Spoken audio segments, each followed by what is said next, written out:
We want to take a quick commercial break, but before we do so here on Daybreak, just a quick reminder that Trevor Mbiji is here and he'll be talking to Dr. Michael Maru. Trevor, that's an interesting conversation we'll be having in just a little bit. Absolutely. Did you know that cancer, the bone is a prime site for cancer, so to speak? Bones? Bones, yes. Bones. Yes. Bones, what we have from our head to our toe. Exactly. And it mostly affects children, teenagers, and young adults as well. And sometimes it gets so aggressive that it leads to disability. And that's what we're going to talk to Dr. Michael Maru about. He's a surgeon, he's an orthopedic surgeon. Yeah, should we do that after the break or do we do it now? You can take it away. This is going to be a very interesting conversation. All right. Yeah, let's get into it before the break. Thanks for making time for us, Dr. Michael. And just to set the pace, and we already mentioned that bones are a common site for cancer. What exactly is orthopedic surgery? Because I just said you're an orthopedic surgeon. Yes, orthopedic surgery is a branch of surgery that deals with diseases that affect bones and nerves, tendons and muscles. So we say diseases that affect the musculoskeletal system.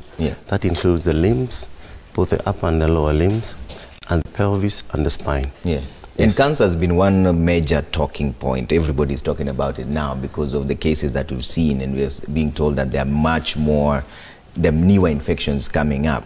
And you specialize in dealing with bone cancer. Yes. How does that manifest and what is the difference?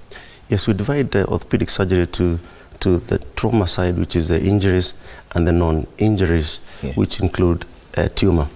And tumors in the bone are divided into two. There are those tumors that arise from the actual bone itself, and the tumors that come to the bone from other organs.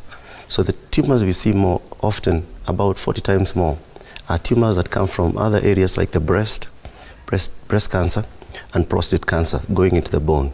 But we also have tumors that arise from the bone, which form only 1% of all the entire cancer burden, and those are the ones that affect the young adult and kids.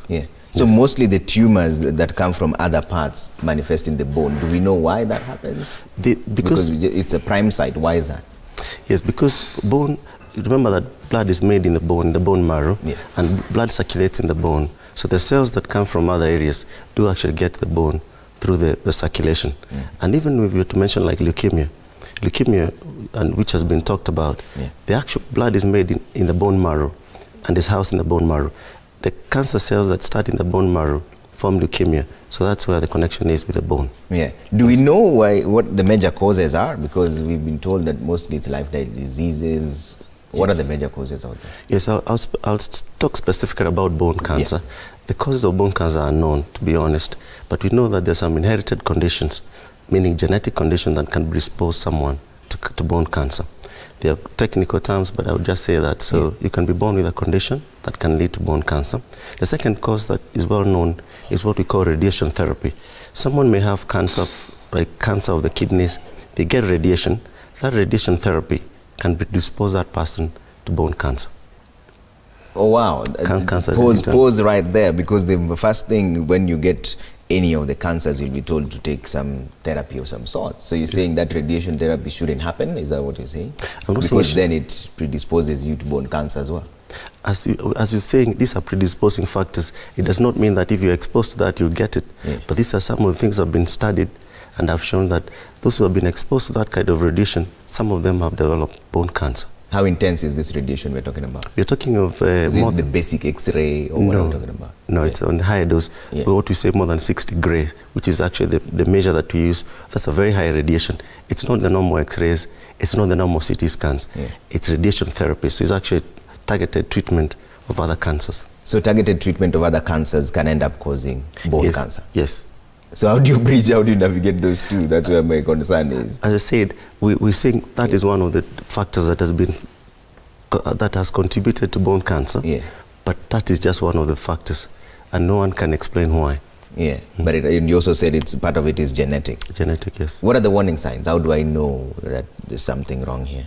There lies the question, because cancer can mimic any other symptoms like malaria. So you get a patient coming in, they are lethargic. They just feel like the malaise, what we call malaise, so the general apathy, the loss of appetite, and eventually it turns out to be bone cancer. But I have to say the main thing is pain in the bone and swelling. You should be worried about that, especially without any trauma or any injury. That is one of the factors. No impact, but just swelling and pain. Yes.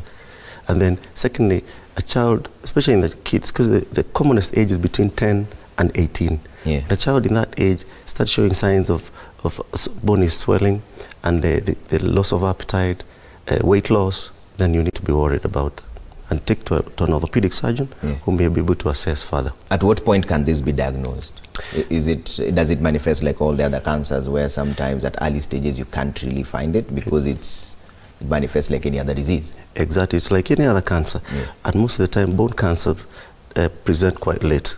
They say that most of them have gone to other areas by the time it's showing signs. That's the issue we have. So by the time you're being diagnosed with bone cancer, it's probably spread to other places as well. Especially in that group that you're seeing between the age of 10 and 18.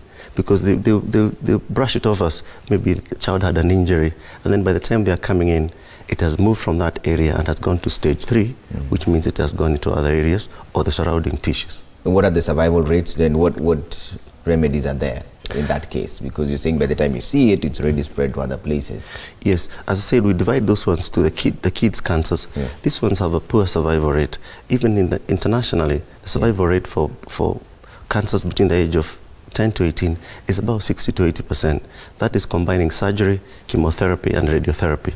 But in our setup here, it's actually less than 30% because of late presentation and poor access to the treatment. Yeah. Yes. Is there anything anyone can do to avoid this? Because you said it's genetic and also there's radiation therapy, but what can someone do to avoid being predisposed?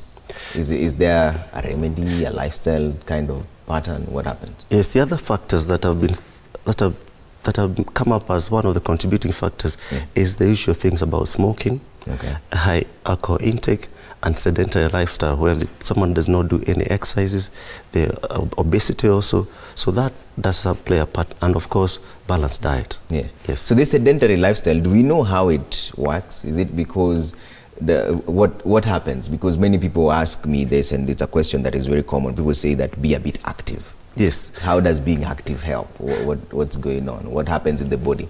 I think a lot is about the metabolism, and there's some things called free oxygen radicals, a bit more scientific. But the key thing is to ensure that your muscles and your bones are kept active throughout your life. Throughout your life? Yes, throughout your life. Do we have a specific time span? How long is average, so to speak? By walking to work, is that good enough? Or do I have to cycle? Do I have to run? Do I have to go to the gym? What happens? We say sometimes that if you want to keep active, you should do at least 20 minutes of activities. Of rigorous exercise. And on top of that, your heart rate should rise up at least to about 100 during that time. So that's when you think you're doing, that's when you're doing cardiac activity. And this is every day? You would hope and wish that you should do it every day. Oh, wow. So what is the difference between primary bone cancer and secondary bone cancer? Yes, primary bone cancer is cancer that arises from the bone, and secondary bone cancer is cancer that comes in from another organ. And I said in our setup, or even internationally, in women, the top is breast cancer. And in men, the top is prostate cancer. Prostate cancer. And is there a way, all of them, the diagnosis is different, and the chemotherapy is one of the things that everybody talks about. Yes. In your experience, good idea or bad idea? First of all, the diagnosis includes taking x-rays and taking MRI scans to work out where it has come from. But some cancers are more sensitive to chemotherapy, others are more sensitive to radiotherapy. So that is upon the oncologist, once you've made a diagnosis, to advise you on what step you should take. And some of them you need surgery. There's been a lot of controversy around it. In fact, some people say that it doesn't work. Is there evidence to show that? You mean chemotherapy? Chemotherapy, yes. Yes, I have to say some bone tumors are what we call chemo-resistant. So the regimes that we have in our setup here don't seem to work on it, on the actual cancer itself. And that's why now the studies are towards targeted therapy, targeting the gene. Because we said one of the things that is affecting our setup here is inherited conditions. So now that's where the research is heading to. So once you know that you're genetically predisposed, then you should start research early. And is that likely to be treated? Because then many people say that if you're genetically predisposed, it's just your biology or your morphology is most likely going to end up there. So even if you know it and get it early enough, can it be treated? The advantage of that is that if you know you're genetically predisposed, the surveillance will be much more aggressive. Therefore, if something like that is to happen, you can target it, you can get it early enough, and therefore deal with it before it gets to other regions. And that's why you need to early diagnosis, and therefore the screening process will be much more rigorous than what we normally do. Do you see a confusion between all these other cancers and bone cancer in your experience, in terms of maybe even the diagnosis? Is there confusion between those two? Because one of the other issues that has always come up is misdiagnosis. Yes. I think bone tumors, once they get to an orthopedic surgeon, you do the X-ray to show that this is bone cancer. Of course, there are abdominal tumors. Those can be a bit masked because of the other organs, but for bone tumor, we are sure about that. And once you make that diagnosis, the next step is to stage it, decide, is this just here or has it gone elsewhere? Then make a decision on whether you should amputate the limb, or is this curable, where you can do surgery to remove the entire cancer. These are the things we look into. So amputation, you say that is the extreme end of the remedy? Yes, sometimes or is it usually the first option? It's not the first option, of course. First of all, you do the staging side. Is it stage 1 where it's just in the bone? And if you remove that piece, are we going to cure this cancer? Then you do that, so surgery, and retain the limb. But there's sometimes when you see this patient cannot afford chemotherapy, cannot afford radiotherapy. If you now leave it there, it will move from there to other areas. And therefore, sometimes you do amputation to save that child's life. Oh, so it depends also on the dynamics and the place and all that. Do we have data? How rampant is this in Kenya? As I said, primary bone tumors, which I said arise from the bone, is only 1% of the cancer burden. So it's not that common, but it's quite lethal. And most prevalent areas, do we know that as well? Because there's certain cancers that are more prevalent in certain areas than others. Yes, we don't have that specific data, but those are the studies that we are doing now in the orthopedic fraternity to see whether there's any pattern to this presentation of this common cancer in children. So chemotherapy and radiotherapy, just talk to me about the side effects. Side effects in terms of bone cancers, chemotherapy, we see it quite often. There's hair loss, there's poor appetite, and sometimes other organs are also affected, because, as you know, when it's targeting the cancer cells, they also target others. They also end up targeting other cells, especially the bone marrow. So they get anemia, they get low immunity because the white blood cells are taken up, and those are some of the things we see.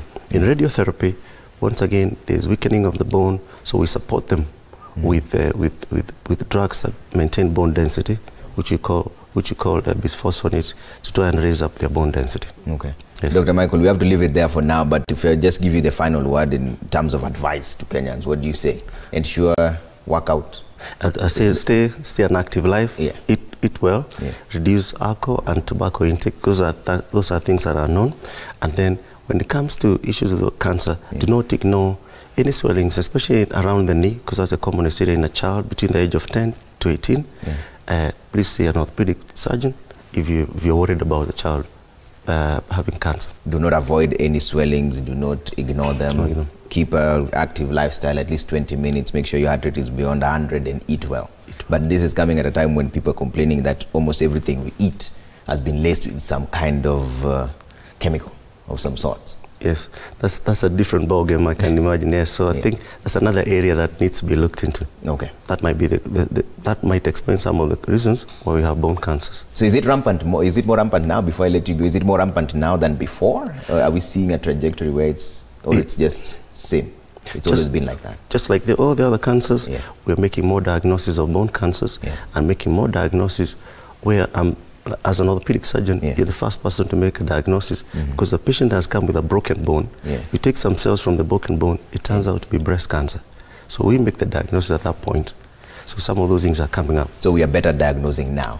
For sure. All right. Yes. Thanks for making time for us. Thank you too. Dr. Michael Maru is an orthopedic surgeon with Nairobi Spine and Orthopedic Center, just telling us about this bone cancer, which is something that people don't talk about much, but it's also one of the issues that comes up. We're taking a quick break here on Daybreak. When we come back, we'll run you through a few more stories before the top of the hour and make way for the Semana Citizen team. Stay with us.